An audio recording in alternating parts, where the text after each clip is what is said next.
The door goes like.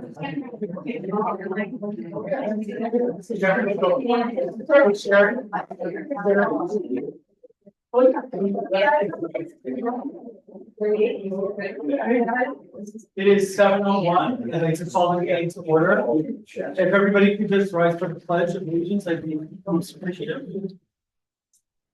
I pledge allegiance to the flag of the United States of America and to the republic for which it stands, one nation under God, indivisible, with liberty and justice for all. If everybody could please remain standing. I'd like to take a moment of deep silence, dedicate this meeting to the memory of Fred Reber.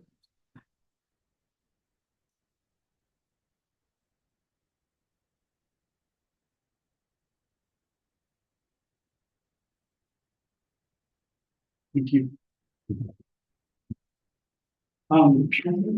We have one of Fred's childhood friends with us tonight, who you guys all may know. Julius Robinson is here. He has some memorabilia he wanted to share with the town from a time well forgotten. I would like to make a presentation on behalf of Fred Reber, a piece of history of Valleyville. This is to my childhood friend, Fred, and it was done 70 years ago. Wow. And some people. And Fred is one of the signatories named on this banner. And as a piece of history, I'd like it hung with pride in the town hall and preserved till the next banner is done. Hopefully, the next banner will not say Barryville Boys, but Barryville Boys and Girls.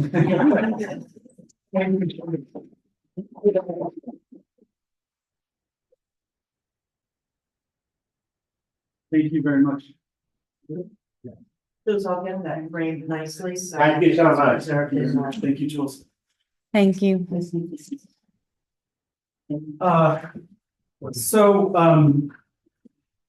At the July meeting, we regretfully received the resignation from our esteemed attorney for the town, Stephen Mogul. Stephen's worked for the past 20 years to establish his own private business based out of Monticello. And needless to say, we've been a big distraction to his practice in a bigger way. And he's going to focus on his private clients. So we regretfully accept his resignation. When personnel committee met, we vetted 3 attorneys for the attorney for the town position. back in January. And we've been working with conflict counsel, Javed Afzali, for the past 9 months as well. Some of you may remember if you were at the reorganization meeting on January 2nd, Javed presided over that meeting. And that's before we had Steve on board as well. So the personnel committee thought, which is made up of myself and Laura Burrell, Councilperson Burrell, thought that Javed was a natural choice for the position. And so with that, it's the personnel committee's recommendation that we hire Javed Afzali as our new attorney for the town. Sue, could you take a roll call, please? Do I have a motion to Javed Afzali, the new attorney for the town? We gotta vote on it first. That's what I'm saying. Could I have a motion? I'll make the motion. Okay, I'll do a second. I'll second. Okay. Sue, if you could go roll call, please. Councilperson Burrell, Aye. Councilman Not Jeanette, even a chance to vote. Supervisor Aye. Pizzolatto, Aye. Councilman Migliorino, Aye. Thank you very much. Thank you. For your service. We appreciate it.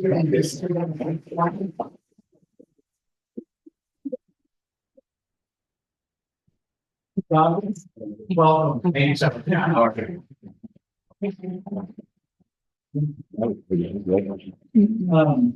Can you read correspondence, please?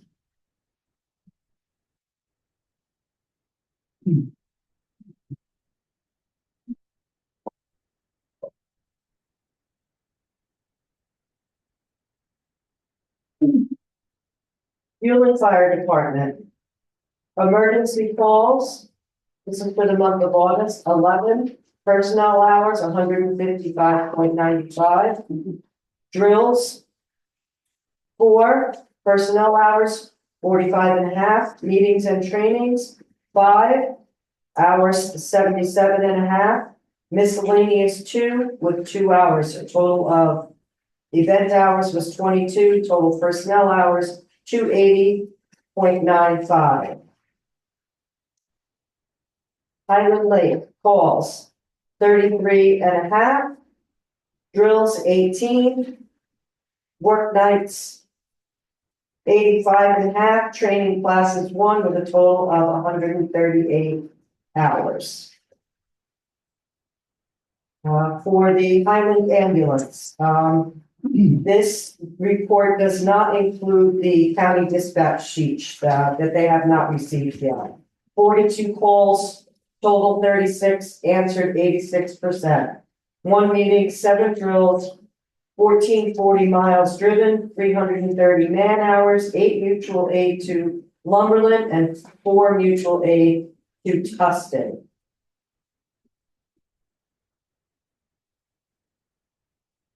I have a correspondence from Jeff Spitz, who is chairman of the Highland Planning Board. I am writing this email to share with you the great job Javed Afzali is doing with the planning board. In the short time working together, Mr. Afzali has shown a solid knowledge of the codes, is responsive and timely to questions and emails, and has a professional demeanor to them. I am requesting that Mr. Afzali remain the attorney for the planning board and believe he has and will be an asset to the planning board. One more correspondence. Dear Sue, I will be out of town for Tuesday's board meeting, but felt it was important for the public to hear the actual facts surrounding the bond resolution for the highway department truck. At the regular town board meeting on 5/14/2024, Supervisor Pizzolatto requested a proposal to bond the new highway trucks. In the meeting video on the town's website, the conversation begins around 32.40 in and ends at 35.33, with 4 board members voting yes for the proposal. The word resolution is never spoken. By definition, a proposal is a suggestion or idea that is presented for consideration, while a resolution is a formal decision or action that is agreed upon after the proposal has been considered. The supervisor then convened an emergency meeting on 5/31/2024 to pass the updated resolution with Jeff Bank. Hard to update what doesn't exist. The cover letter from Tom Myers, the bond counsel at Oric, Harrington, and Sutcliffe in New York City, dated 5/29/2024, outlines the need for a supermajority vote to pass the bond resolution. 4 of the 5 board members. 3 were present at the meeting and voted yes. Laura Burrell moved for the adoption and Tom Migliorino seconded. It's unclear how the bond council could accept this as meeting their requirements. The John Pizzolatto for Supervisor Facebook page later displayed a resolution dated 5/14/2024 with 4 names listed. No number is on the resolution and the town clerk's name. There is no signature. While all discussions of the bonding refer to Jeff Bank as the holder, the bond is actually held by Greene County Commercial Bank. The town historian, Deb Conway, explained that they offered a better interest rate. Yet it clearly states at the bottom of their payment breakdown sheet that the interest rates used are those set forth in the bond resolution. The supervisor indicated that the total cost to the town would be $16,875 over the 5 years. The first year's interest payment is $15,832, and the total interest will be $51,874. Thanks for making this part of the record. Facts matter. Sincerely, Mel Carney. Okay, so I want to address this before we announce some of our esteemed guests this evening. This is the last time we're going to talk publicly about the bond resolution. So what actually transpired was that we retained the bond counsel that we've used, the only bond counsel that we've used in the town of Highland since the beginning of any bonding program. It's a company called Oric they're based in New York City. And that was recommended by Jeff Bank, who we initially sought to bond the vehicles with. The reason that we sought to bond the vehicles is we had $300,000 on our capital reserve fund. The previous board in 2022 and in 2023 ordered 2 trucks totaling $480,000. There was no way we had the money to spend on the trucks because we only had $300,000 in our capital reserve fund. Okay, so when we came on, we looked at this problem. We saw what it was looking like down the road. We contacted Jeff Bank. Jeff Bank put us in touch with our bond counsel because they don't do any of the negotiations with bond counsel. We used the one that we've always retained that was approved by previous boards. I then made a much more conservative investment in our New York Class account. So just for the record, New York Class is what municipalities use. It's a high interest yielding account. And so we took that $300,000 and the majority of the funds from the highway account and placed it in the New York Class account to ensure that our interest rates would be covered in the bonding of the vehicles. So we're guaranteed a minimum of 5% in the New York Class account. And we've been yielding up to 7% depending on the month and the municipal investments. So the greater the investments from other New York municipalities, the greater the yield goes up. And if they invest the money correctly, we get more interest rates. So just for the record, our monthly interest rate, what we're on track to do this month is $1,110. Our interest earned in a 5-year term at these rates, which are the lowest they've been in the past year, is $66,600. We're talking about the total cost of the bond costing $51,874. What this board did was ensure that the bonding would be completely sufficient and paid for by the interest earned by our investment account. Now, why this is important and why we talk about Jeff Bank versus Green Bank is because we were given the language for the bond as a board. And so Sue did her best after our board meeting. We adopted with our previous attorney for the town that we would try to use plain speak motions versus resolutions whenever possible. So that's how we adopted to do the town's business. So we had a majority vote on bonding the vehicles. There was no mention of Jeff Bank in the minutes. There was no mention of where it was coming from, just the interest rate, and that we were going to bond the vehicles for the amount that we stated. Okay, so if you're still following me, I know this is a long and lengthy conversation, and I'm sure it'll be played back many times, and I can't wait to discuss it further outside of town hall. But again, this is the last time we're going to discuss it here. Through our bond attorney, there was a lot of protesting going on by members, well, actually only by two people. One of those people is on the town board. One of those people is the mother of somebody on the town board. They caused such a stink in Jeff Bank that's caused a huge sort of meltdown with our bonding. And the bond attorney said that the resolution that Sue wrote was not sufficient, that they were very nervous because there was so much turbulence that Jeff Bank reported back to the bond council. So he suggested A, we go with another bank since the bond language did not include Jeff Bank, and B, that he had a partner that he knew that we would get a lower interest rate for. So we went with Green Bank at 4.5% interest versus Jeff Bank, but they were offering at 5% interest. So everything was above board. I can tell you if you look up ORIC is not messing around. They're not going to put their name on the line to bond our vehicles because they would be financially responsible if you look at how bonding and rules are attributed to this. So I just ask you all to seriously look and consider what you hear on Facebook, what's facts, what's been experienced in town board meetings, and the work that the town board does. We would not play with your money. We make sound investments, and we do everything we can to support the highway department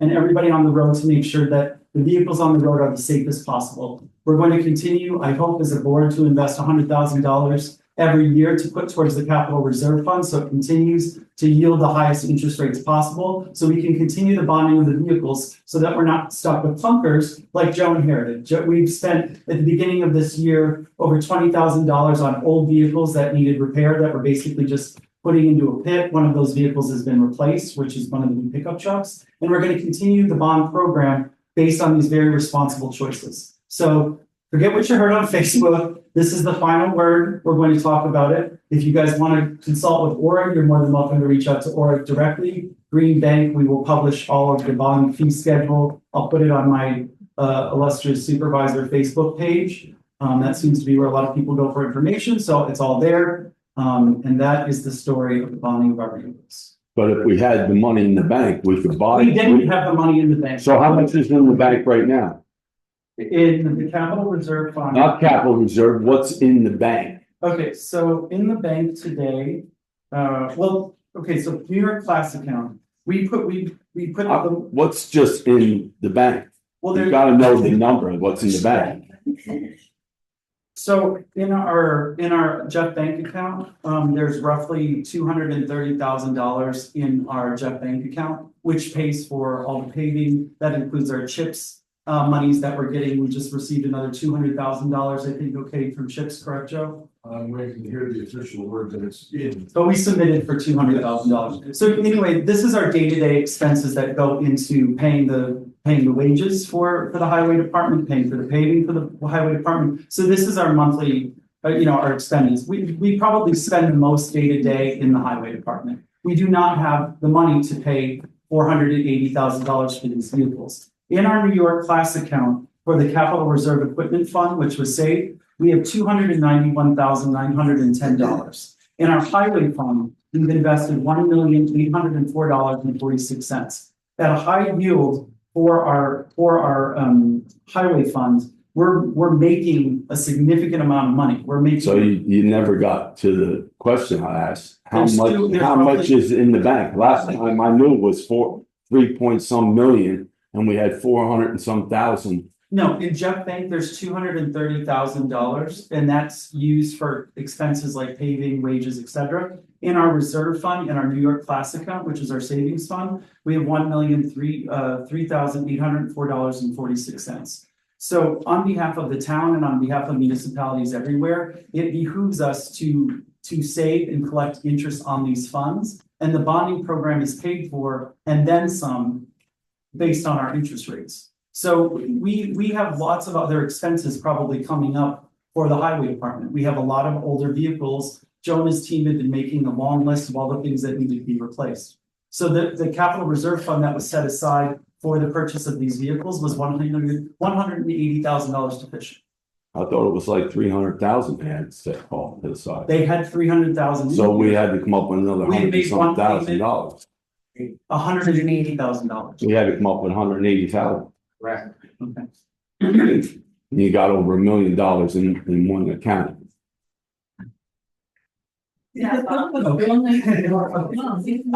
Thank you very much. So I'd like to announce some special guests this evening.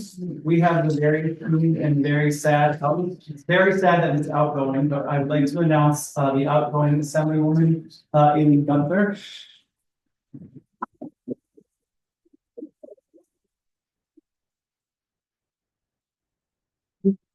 And every Batman has a Robin, and this is Gene Gallagher, who is in charge of grants. We've been working together for the past 3 years in the Upper Delaware Scenic Byway and now with the town of Highlands. So with that, I give you Gene Gallagher and Assemblywoman. So I make the announcement. Yeah, do it. So, you know, when I make the announcement, here's what I'm gonna tell you.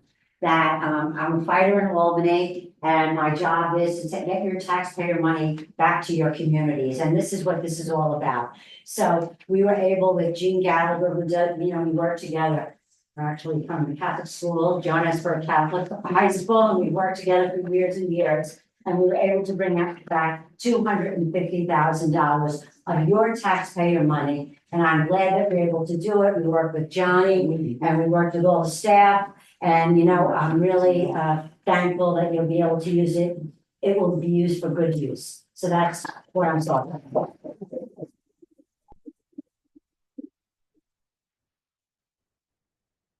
Thank you very Like much. you're only telling them about one of two.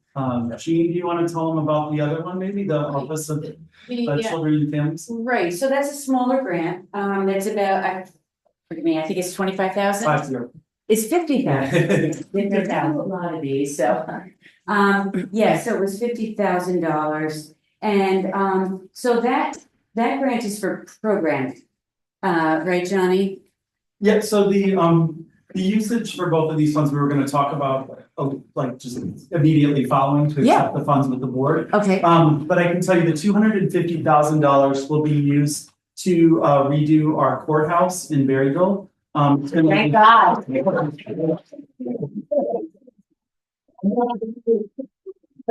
We have a very happy clerk of the court in the back who's been Well, dealing you with brought us, snakes. you brought us there and we were like, wowzer. Yeah, we were pretty taken back. It's a beautiful historic building. Yeah, We it did is. it on the National Registry. We're also going to make steps to accommodate the constabulary program. It's not necessarily built into the grant or to the funds, but we've reached out to the 9/11 Center in the county, and they're going to be giving us all the new OSHA requirements, all the new qualifications for how to house a constabulary within our courthouse, because there was a little bit of turbulence at the end of our program with that. Also, the USDA has stepped in and they're offering us bonding of vehicles to replace the constabulary cars, the training and the equipment. So we're going to be continuing to pursue all of this. So that's the use of the SAM grant funds from Aileen Gunther's office. The Office of Children and Families, the $50,000 grant, will be used to redo the senior center and community center kitchen. And we're going to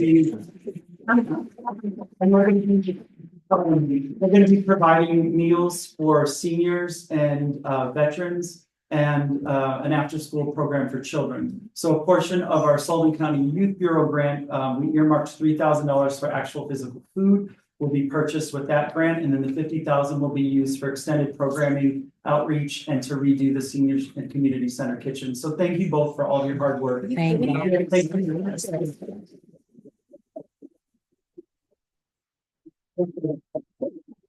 Thank you for allowing me to do something that I absolutely love for the last 20 years. You know, I'm a registered nurse and I've always worked with people, Jean also. And you know, it's been an absolute pleasure and I'm sticking around in this community. I'm still a registered nurse and we'll see what the next chapter brings to us, both of us. And thank you very much.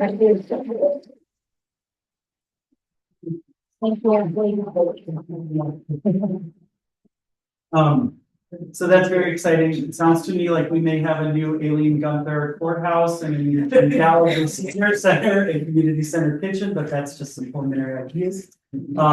So with that, I'd like to make an emotion to accept the SAM grant for $250,000 to renovate the courthouse and accommodate the constabulary in Berry. Do I have that motion? I'll make that motion. Okay, do I have a second? I'll second that. Okay, all in favor? Aye. All opposed? Any abstentions? So moved.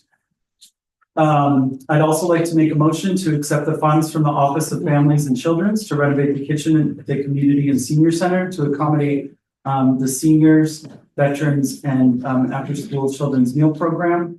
Do I have that motion? I'll make that motion. Do I have a second? I'll second. All in favor? Aye. All opposed? Any abstentions? So moved.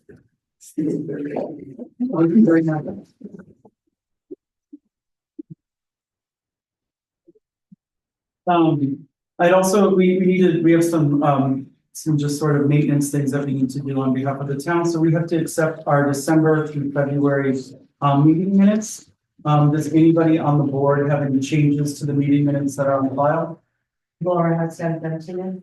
Okay, you received Laura's? Yes. Okay, so I just had a couple and I'm sorry I didn't get in this email, but it's minor and I can put it in, Can you but just email me that? I just want to just I'm make not some, gonna remember that. I will email it to you, but I just want to make a couple changes here that are important. So on January 9th, on the second page, you reference under the supervisor, it should read about regarding BJ Gettle. She is no longer employed at the town of Highland. And then in the February minutes, my name is spelled 4 different ways to Sunday, which is nothing new. And Marion O'Neill, I think that we should maintain is spelled wrong as well. But I will email you all this, and Pete Carmicci's name is spelled wrong as well. That I got.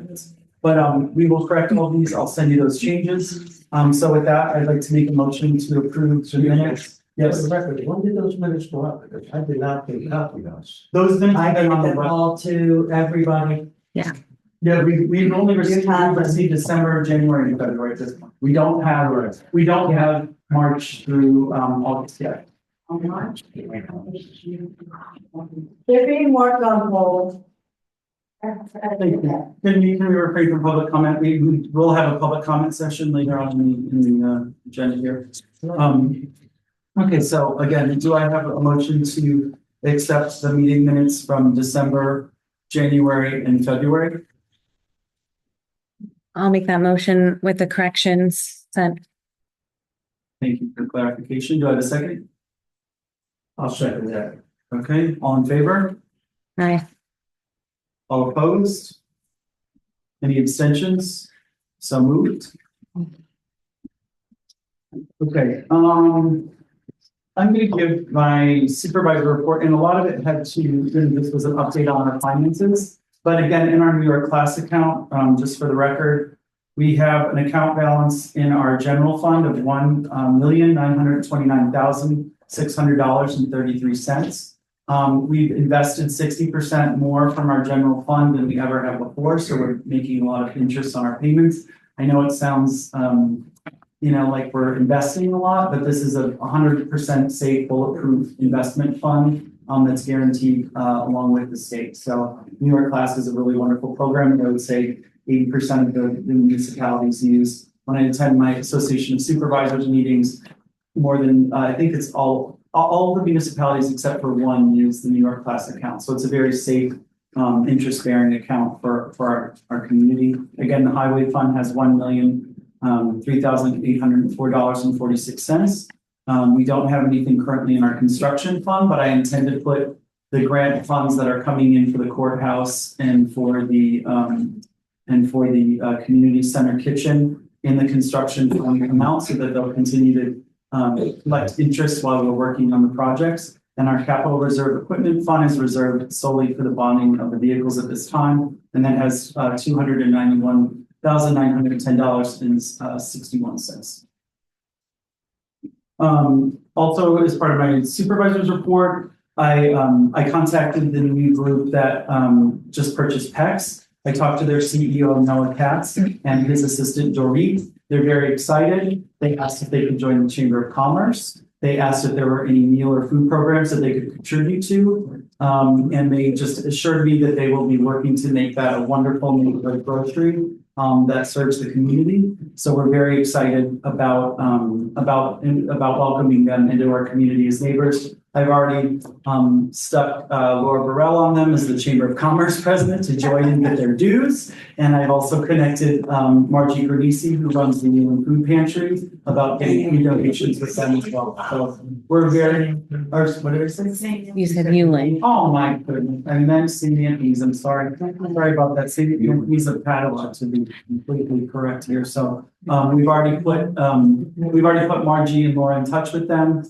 They are going to be closed on the 15th and 16th for renovations, just and restocking. They're renovating their offerings, they said. And then they are going to close, I believe, in April for 2 to 3 days to do major renovations to the meat and seafood and a couple other departments. But they basically committed to making the building look great and to being a productive member of the community.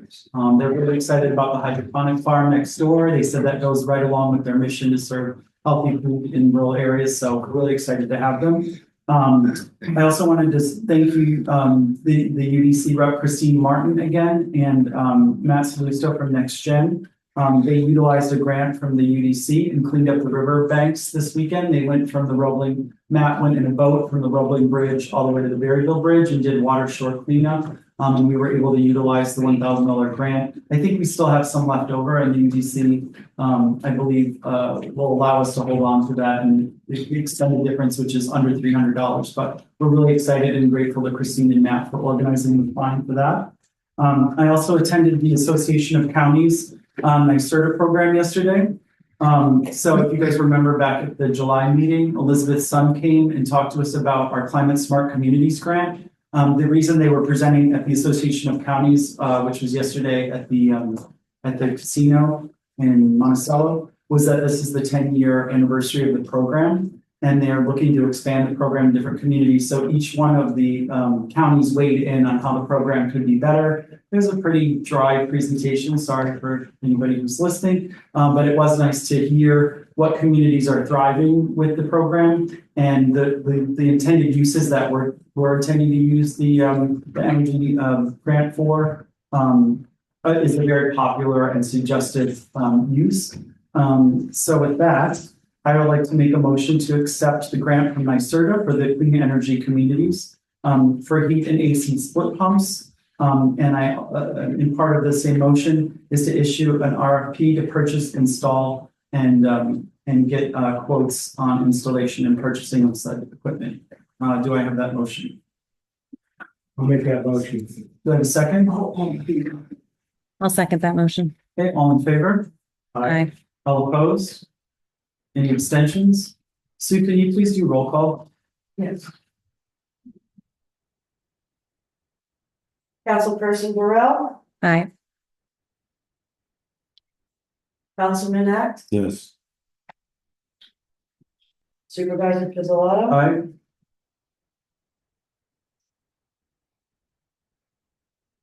Councilman Lillian. Aye. So thank you guys again. And then also I just wanted to share with the board too, and the community can look at this too. We'll take a brief pause in just a second. But Frank Contiglione was wonderful. He mapped out a blueprint of town hall. This is his other gig besides being a hydroponic farmer, and among other things, and Santa Claus for the town.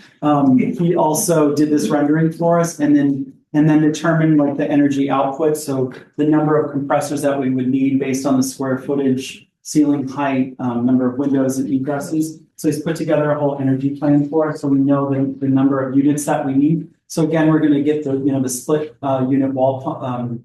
They call them heat pumps or split units. So we'll be getting, it looks like 7 units total, 1 for code, 1 for the assessor, 1 for the town clerk, 1 for the bookkeeper, the supervisor's office, and then 2 in this main hall. And those should be able to operate on 2 compressors, which is very exciting. They're making a lot of innovations.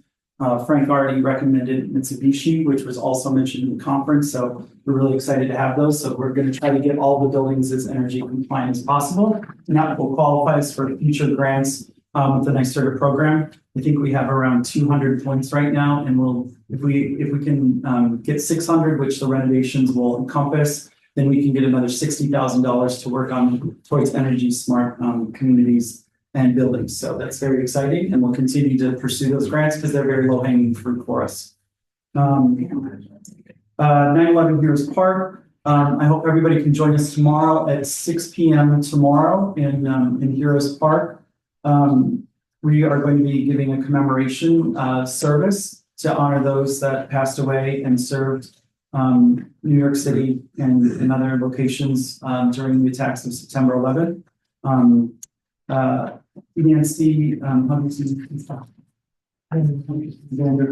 Vanderhurst, Father Richard from St. Anthony's, and Pastor Dave from Berryville United Methodist Church, along with Andy Boyer, and the Emergency Services, Highland Lake Fire Department, Newland Fire Department, Lumberland Fire Department, and Highland Ambulance, as well as the VFW, will all be present to honor those service members. So I hope you guys can join us. Refreshments will follow here in Town Hall. Next, we have another special guest today. As you all may know, that we have that we're working on our 10-year comprehensive plan. So that's a plan that municipalities are tasked to work on every 10 years. So basically, we've held 4 sessions. We're going to be holding our 5th session on September 24th.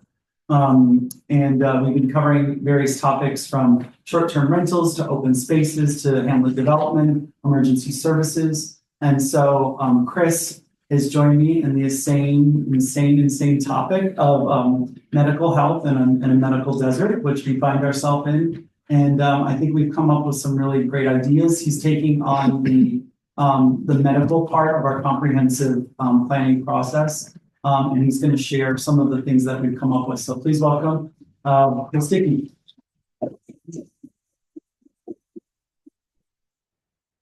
Everybody, thanks for welcoming me to your meeting. Thank you to the board. My name is Chris Dickey. I've been a member of your community for 25 years, although Deb reminded me that I'm still a newcomer. I live on River Road. Many of you know the house as the Robinson House, and many of you may even know it as the Tether House, but we've lived there for about 25 years. During the time that I've lived here, I started a company in India that delivered healthcare in villages in northern India. I've been talking to a number of you about the health desert that we have here. It's increasingly concerned me over the last few years about the lack of resources that we have available to us, even within 15, 20 minutes, a half hour. You have to go to Port Jervis or to Monticello or to Harris or to even Narrowsburg. It's just not right for us to be in such a health desert. And what I suspect is happening is that there are people that are delaying getting care because it's so hard to access it. That hurts the whole community. And so we've been talking a lot. I've been talking with, I went to the Garnett Town Hall. I saw it in there. I don't know if any of you were there. It was quite contentious. But the one takeaway is that our concerns here in Highland are similar to the entire county. That the people across the county feel like they're being neglected when it comes to health services. And so we'd like to try to find a way to change that. And I think we've talked with Bon Secours, we've talked with, we're talking with Garnett. I talked with the SALT people up at Cornell Cooperative. I've talked with the Wright Center, which provides care in Pennsylvania. My interest is in talking with you so that you can help me understand what your priorities are. Because we're going to have a limited amount of resources and a limited amount of time to be able to do this. So I'd really like to know from you what you see as the things that you're really missing out on. We've talked about a pharmacy with some drugs. We've talked about diagnostics like an EKG or blood tests. You know, that could be a service that we provide. We've talked about mental health. We've talked about addiction services. So I started I got an email address. I don't know if it will be useful for you, or if you could just come up to me or, just tell me what's interesting to you or what your priorities are. But if you want to just tell me on an email, you can go to healthy.highland@gmail.com. It's healthy.highland. I don't know if I didn't bring anything to show you, but I'll answer that email address and I'll make it available as well so that others can see it. What was it? Healthy.island. Healthy.highland. Healthy.highland@gmail.com. Thank you. And I'll answer that. But of course, you can see me. Just come up and tell me that, hey, I really could use what I found. We talked to Pete at the VFW. He spends all of his time driving people around for physical therapy, for infusions, for it's just we really are underserved here. And I think that if we put our heads together, and I'm fairly certain that we can make this work. The company I started in India used telemedicine because we were trying to reach hard to reach villages. So we used telemedicine, but we built a little pharmacy, we built a little diagnostic facility. It was actually really interesting. And then I work a lot in communities my specialty is global health. And so I spent a lot of time in Africa and India and the Middle East. And so I spend a lot of time in communities. And so we work a lot with community health and community health workers and trying to see how we can have people that can be a bridge between the community and the health facility. So we're exploring that as well. So that's really what I wanted to tell you. I don't have any big news about anything that's opening, but I'm very, very interested to hear what your priorities are, because I think it'll help us make decisions going forward. Thank you very much. Thank You're very welcome. Thank you. For everybody that's an active member of the senior center, Chris and I are going to be giving a presentation and giving out the initial quizzes about basically general medications that people are on, any regularly scheduled infusions or treatments that you need, any blood panels that you need on a regular basis. All these sort of questions we're going to be taking to the senior center on September 17th and doing a presentation and trying to get some of those diagnostics. And then we do have our last comprehensive plan session, which is scheduled for September 24th.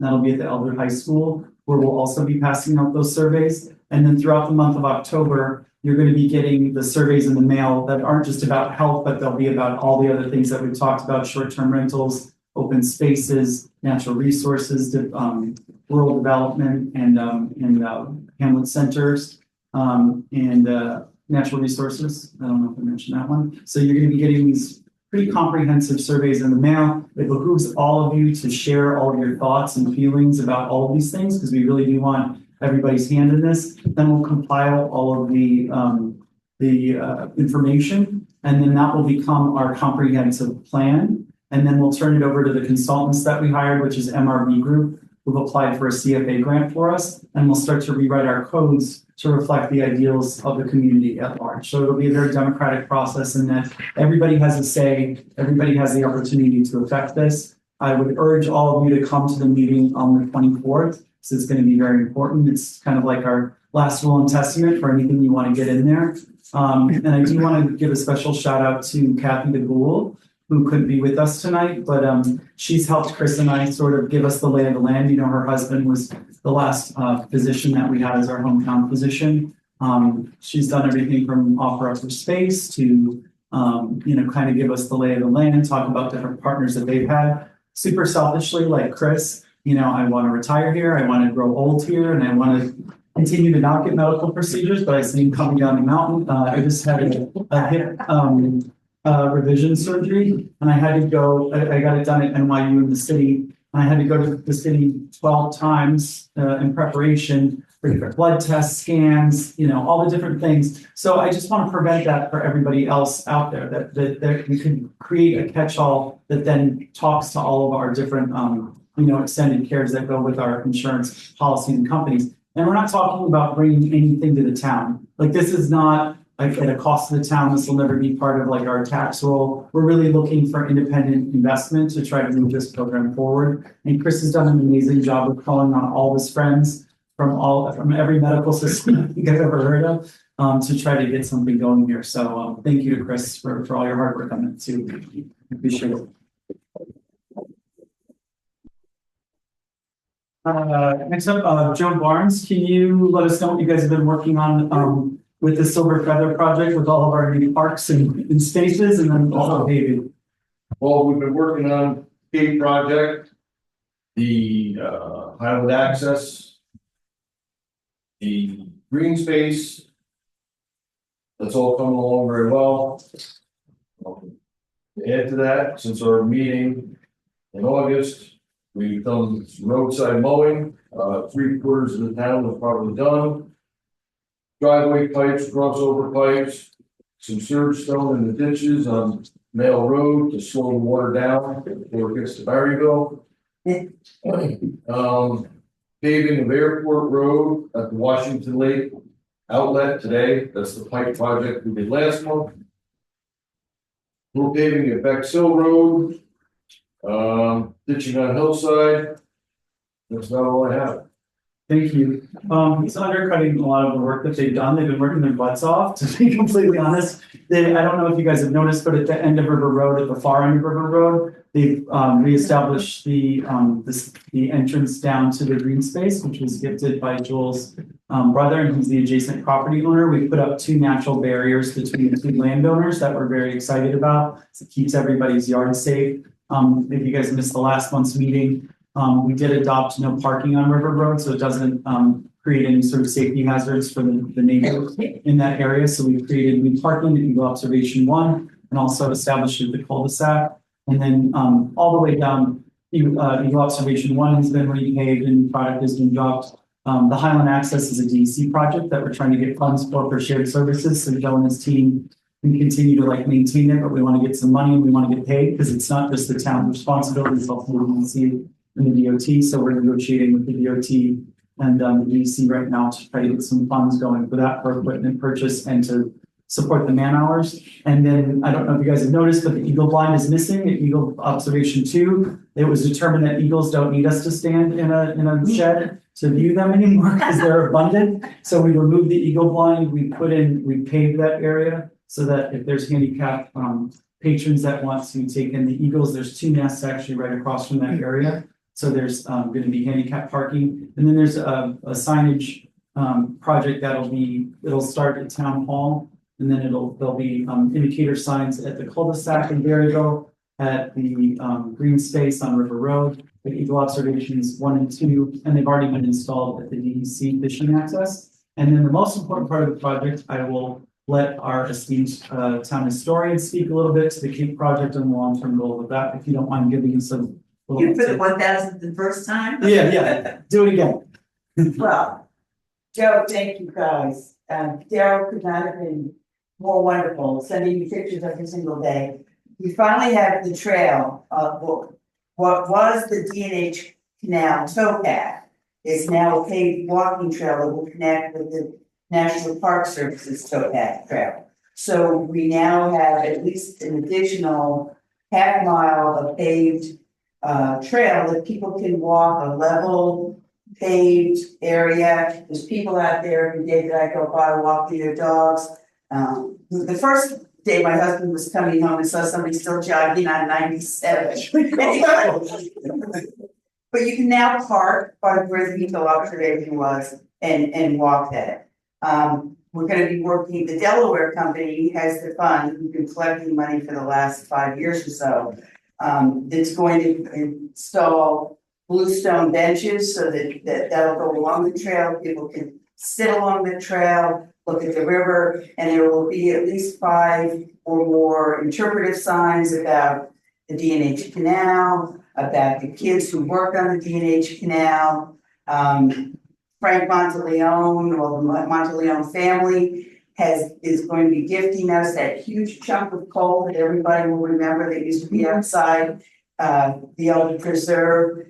It's not exactly the size of the coal that came down the D&H Canal, but we will work it into the story because there was child labor that busted up those big hunks of coal and put them onto canal boats, and so. It's an untold aspect of the D&H Canal story that the Delaware company will now, with the town's help, will be able to advance all of that story as well. So, like I said, it's been in my mind for the last 5 years at least, and we're now seeing progress, and I love it when a plan comes together. Yeah, that's great. Thank you so much.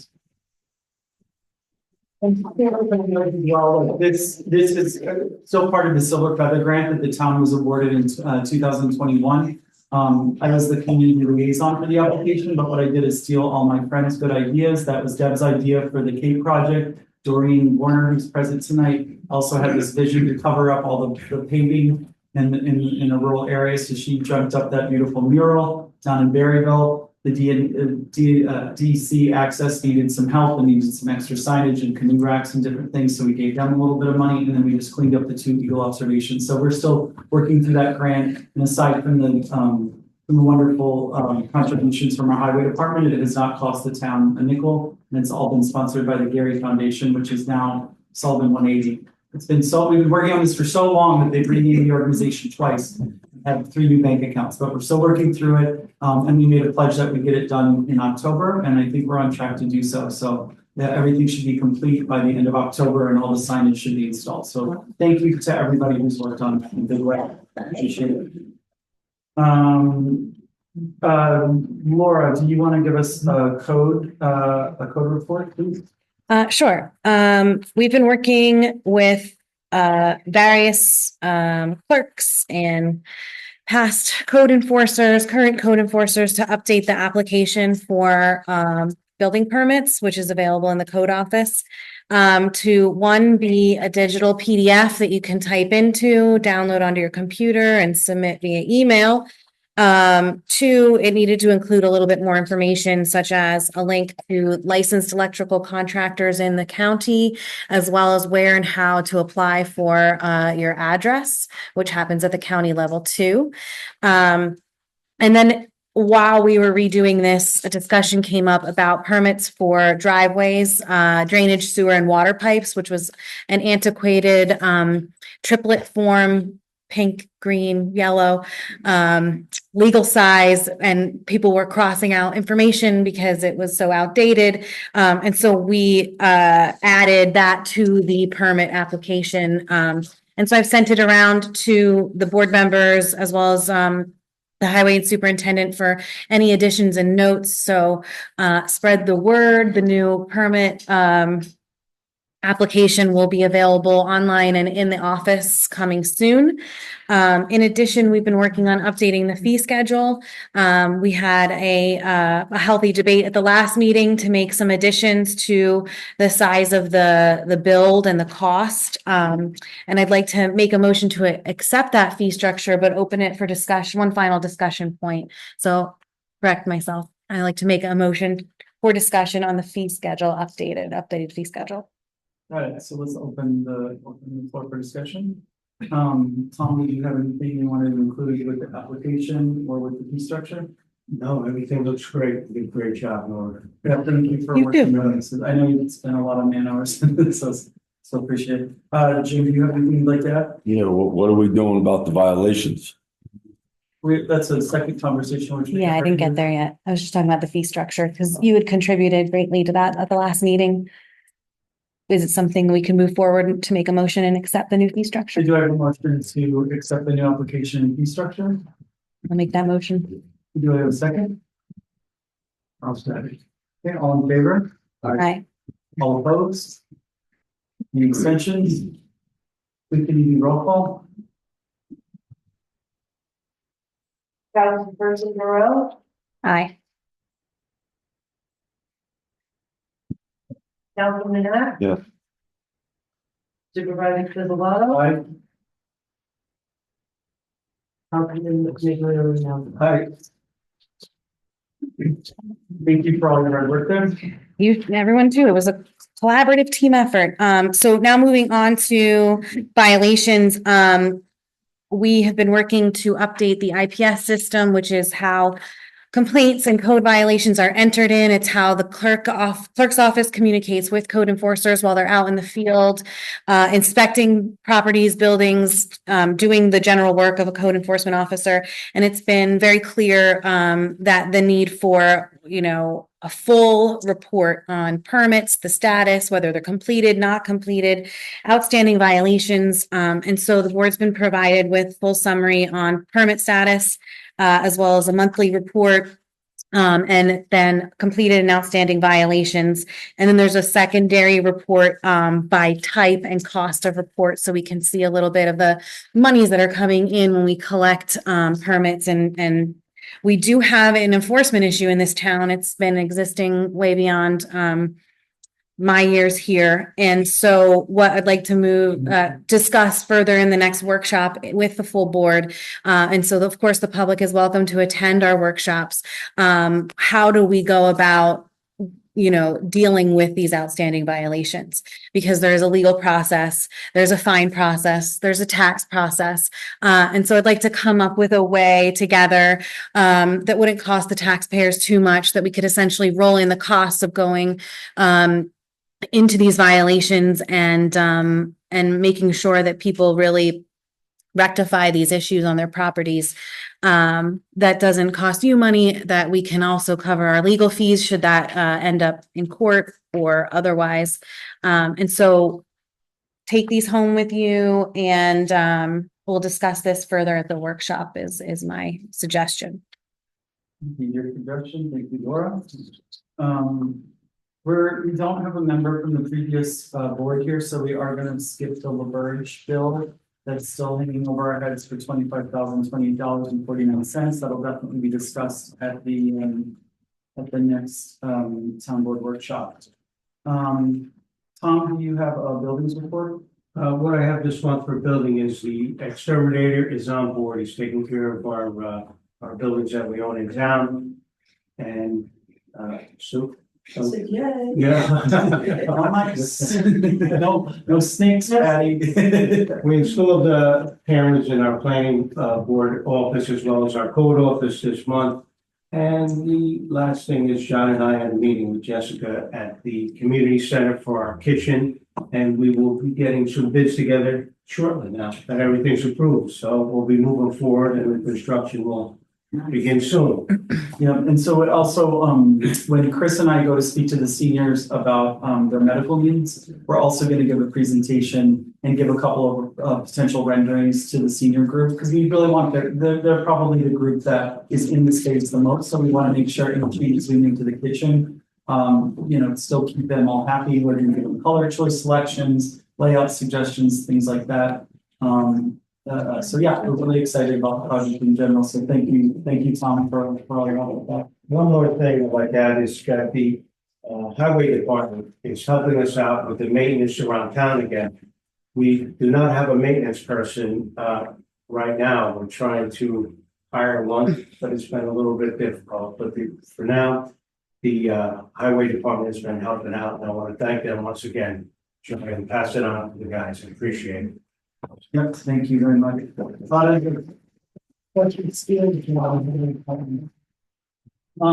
I just would like to call out something I'm really excited about for Sue, and on behalf of the town, we have our newest deputy clerk here, Melissa Denlinger. Can you stand up and show everybody? So we're really excited. So she is the new deputy clerk. She'll be working with us. How many hours a week? 18 and 20 hours a week. We're gonna hold off from hiring a secondary clerk until the new year. We're gonna sort of like take a bigger look at our budget and see what our needs are at the end of the year. We definitely want Sue covered during tax season, which is a big deal for her. So we'll get somebody installed before then, I promise. For 30. And yeah, that's where we're at with that. Laura, did you want to give a report on any of the other personnel? Yeah, so if anyone does know someone interested in the maintenance position, it's posted to the website. Handy men and women, all are welcome. We have a laundry list of little projects, so anyone with carpentry skills, we really need your help helping to find someone. And we are in the final stages of interviewing a new clerk for code enforcement to cover the last remaining 2 days a week. And the resume will be sent around to the board after one final conversation takes place. And the interest in this person is that they are also a trained code enforcer with certification. And so we can help cover the end of the week like we cover the beginning of the week, to make sure. The goal was always to have 5 days a week, support. There's lots of building, lots of projects. And so this person has both the skills and the background, and an interest in the hours for the clerk position to fill out the rest of his part-time work. So coming soon. And as a caveat to that, like, it's gonna be a logistical nightmare, should we be able to hire this person? But we're still trying to make the most sense of it. Fusco's talking about potentially hiring this person as well, as one of their code enforcers. So we're still trying to figure out why he's so enveloped into the code world that he wants to be both a clerk and our enforcer. And we'll see how it works out with our contract with Fusco if they want to hire him, but it could be a potential direct hire for the town. So we're still trying to suss everything out and see what is like in the best interest of the town and for the best money available. And for the budget availability as well, having one dedicated enforcer for our town has always been the goal. And so. Yep, and right now we have Mary Mellett, who's doing a great job. She's been training with Lean, who was previously in there on the IPS system, so they're both making a lot of headway there. And Mary's in the office, just for the record, from 9 to 1, Monday, Tuesday. 8:30. Sorry, 8:30, Monday, Tuesday, Wednesday.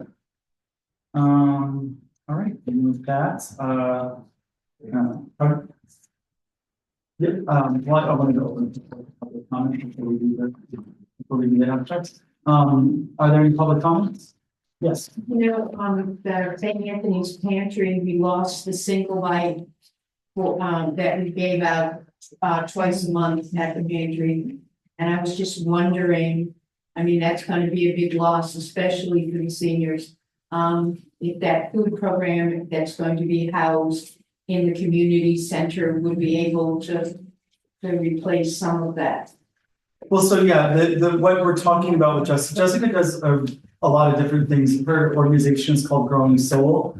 She was previously headquartered in the town of Tustin. But basically, whenever the Catskills Food Co-op gets a big donation, or the program at the airport, the USDA program at the airport, when they get big donations and the food is starting to spoil, Jessica keeps it in motion. So she dehydrates fruits, she boils things down to bouillon.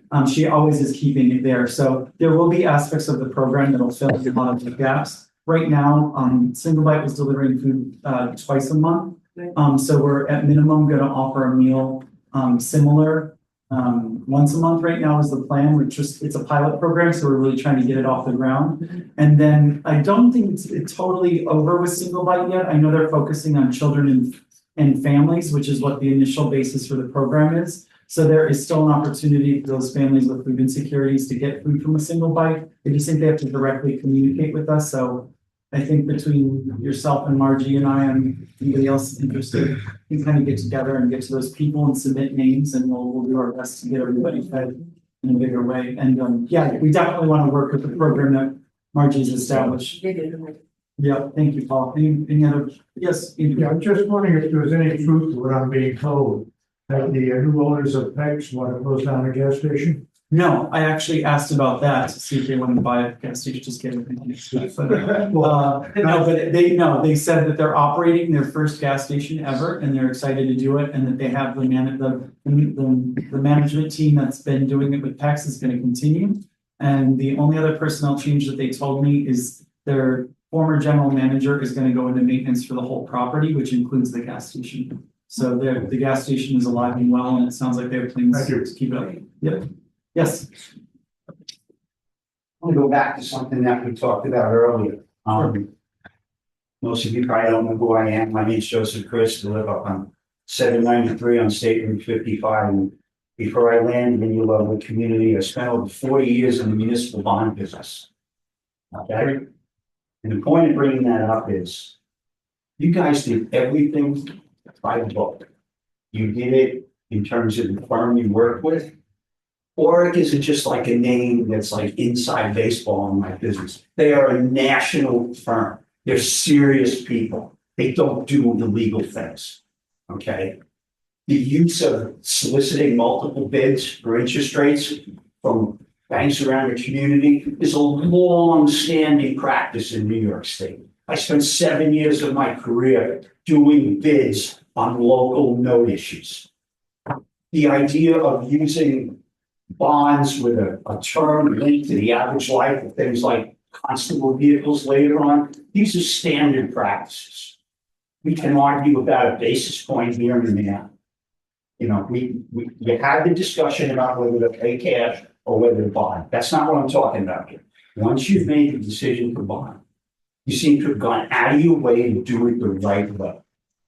And when I see people criticize, one of the things I've learned from that nearly 5 decades of experience is how often people criticizing stuff about this kind of thing frankly have no idea what they're talking about. And if they would ask first, not in a hostile way, but find out people who know things about this, and they'll explain it to you. And then you'll focus on like what the real problem may be. Okay? Not whether we did it different than people who were here before or the people after. And speaking of the people who were here before, how is it okay for 2 individuals, especially one that's not an elected member of town government, how do they go in and say anything to any of the banks about our bond transaction? How do I know that that action didn't actually wind up costing us money? Because you had an institution that didn't want to bid. Okay? And the whole push in the municipal finance industry is competitive bidding. I'm not saying there's no negotiated deals, there are. But that's like when New York City does $1.5 billion bonds next week as they're planning. Okay? Not what we're trying to do here. And I just wish that when people criticize stuff, you can have a different opinion, but at least take the time to inform yourselves. And if you've got questions you don't understand, make yourself knowledgeable before you criticize what's done by people who are taking these jobs seriously. And then we'll get past this pettiness of whether the good old days were really as good as some people claim. Or, and I'll get into this another night, you can have the experience I had when I moved here. But I can guarantee you that wasn't the good old days. And so with that, thank you for what you did. Have a good night. Thank you.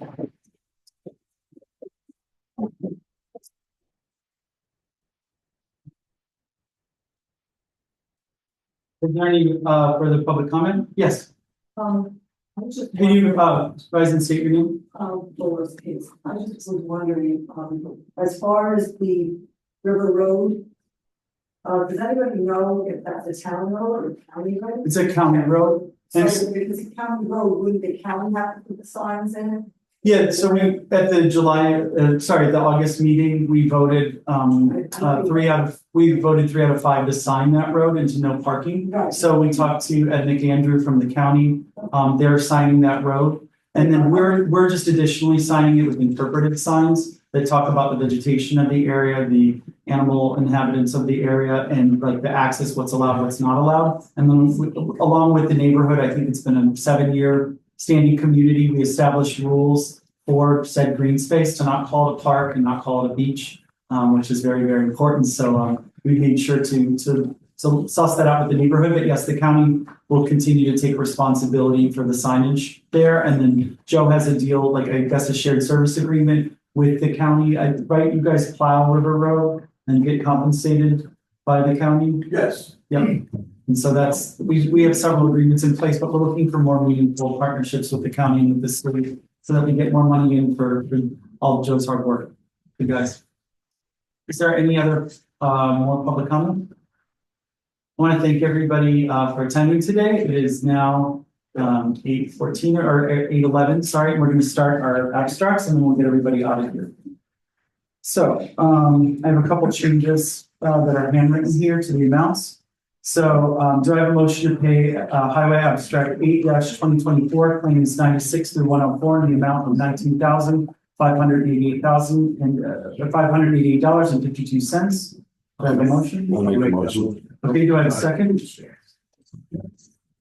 Did you second, Jim? I made the motion. I'll say. Okay, thank you. All in favor? Aye. All opposed? Any abstentions? So moved. Do I have a motion to pay general abstract 8-2024 claims 214 to 237 and the amount of $18,893.80? Do I have a motion? Is that a corrected amount? Yes. Yes. I'll make that motion. Okay, do I have a second? I'll second. Okay, all in favor? Aye. All opposed? Any abstentions? Sue, can you do roll call?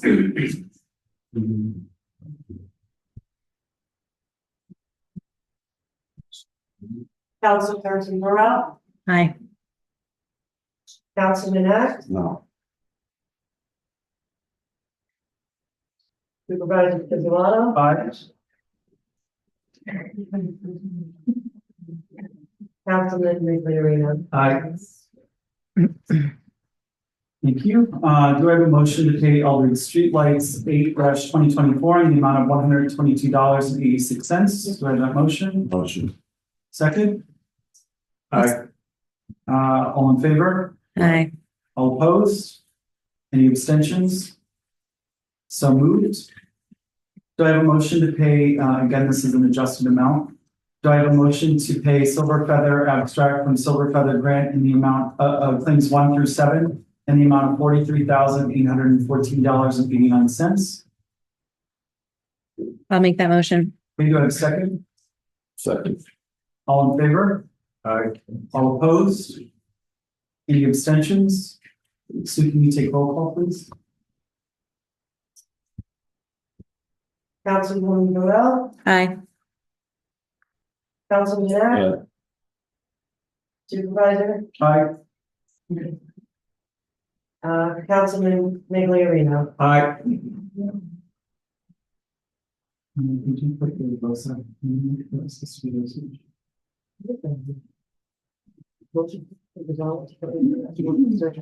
Okay, that's what's up. Okay.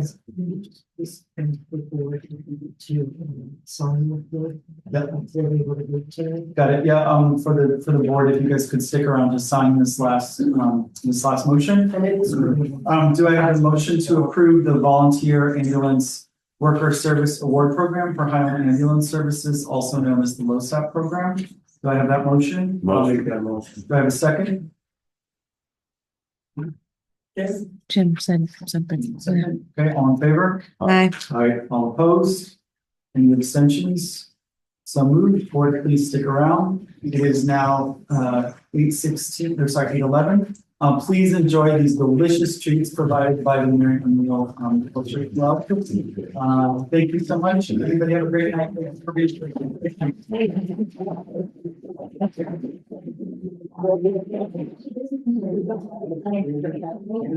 you.